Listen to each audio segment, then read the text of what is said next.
Jorinda and Jorindel, from Grimm's Fairy Tales. There was once an old castle that stood in the middle of a deep gloomy wood, and in the castle lived an old fairy. Now this fairy could take any shape she pleased.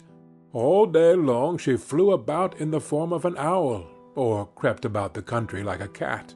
But at night she always became an old woman again. When any young man came within 100 paces of her castle, he became quite fixed, and could not move a step till she came and set him free, which she would not do till he had given her his word never to come there again. But when any pretty maiden came within that space, she was changed into a bird, and the fairy put her into a cage, and hung her up in a chamber in the castle. There were 700 of these cages hanging in the castle, and all with beautiful birds in them. There was once a maiden whose name was Jorinda. She was prettier than all the pretty girls that ever were seen before, and a shepherd lad, whose name was Jorindel, was very fond of her, and they were soon to be married. One day they went to walk in the wood, that they might be alone, and Jorindel said, "We must take care that we don't go too near to the fairy's castle." It was a beautiful evening.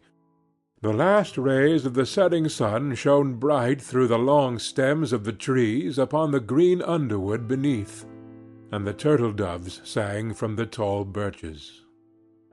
Jorinda sat down to gaze upon the sun. Jorindel sat by her side, and both felt sad, they knew not why.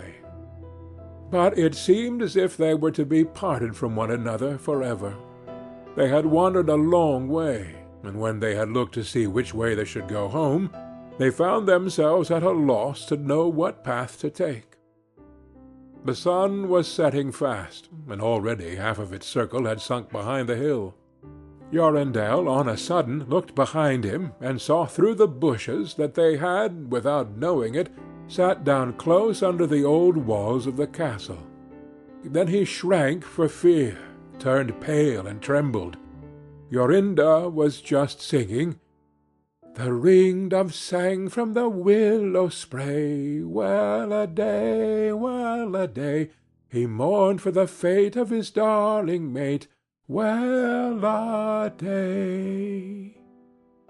When her song stopped suddenly, Jorindel turned to see the reason, and beheld his Jorinda changed into a nightingale, so that her song ended with a mournful jug-jug. An owl with fiery eyes flew 3 times round them, and 3 times screamed, "Tu-woo! Tu-woo! Tu-woo!" Jorindel could not move. He stood fixed as a stone, and could neither weep, nor speak, nor stir hand or foot. And now the sun went down, the gloomy night came, and the owl flew into a bush, and a moment after the old fairy came forth, pale and meagre, with staring eyes, and a nose and chin that almost met one another. She mumbled something to herself, seized the nightingale, and went away with it in her hand. Poor Jorindel saw the nightingale was gone, but what could he do? He could not speak, he could not move from the spot where he stood. At last the fairy came back, and sang with a hoarse voice, "Till the prisoner is fast, and her doom is cast, there stay, oh stay! When the charm is around her, and the spell has bound her, hie away, away!" On a sudden Jorindel found himself free. Then he fell on his knees before the fairy, and prayed her to give him back his dear Jorinda. But she laughed at him, and said he should never see her again. Then she went away. He prayed, he wept, he sorrowed, but all in vain. "Alas," he said, "what will become of me?" He could not go back to his own home, so he went to a strange village, and employed himself in keeping sheep. Many a time did he walk round and round as near to the hated castle as he dared go, but all in vain. He heard or saw nothing of Jorinda.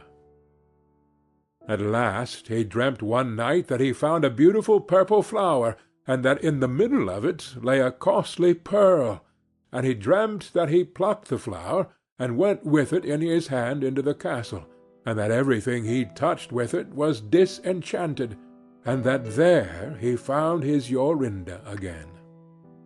In the morning, when he awoke, he began to search over hill and dale for this pretty flower, and 8 long days he sought for it in vain. But on the 9th day, early in the morning, he found the beautiful purple flower, and in the middle of it was a large dewdrop as big as a costly pearl. Then he plucked the flower, and set out and travelled day and night, till he came again to the castle. He walked nearer than 100 paces to it, and yet he did not become fixed as before, but found that he could go quite close up to the door. Jorindel was very glad indeed to see this. Then he touched the door with the flower, and it sprang open, so that he went in through the court, and listened when he heard so many birds singing. At last he came to the chamber where the fairy sat, with the 700 birds singing in the 700 cages.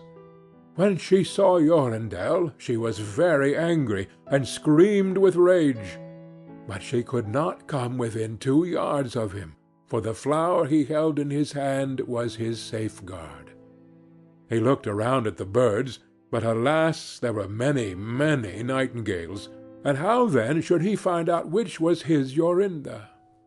While he was thinking what to do, he saw the fairy had taken down one of the cages, and was making the best of her way off through the door.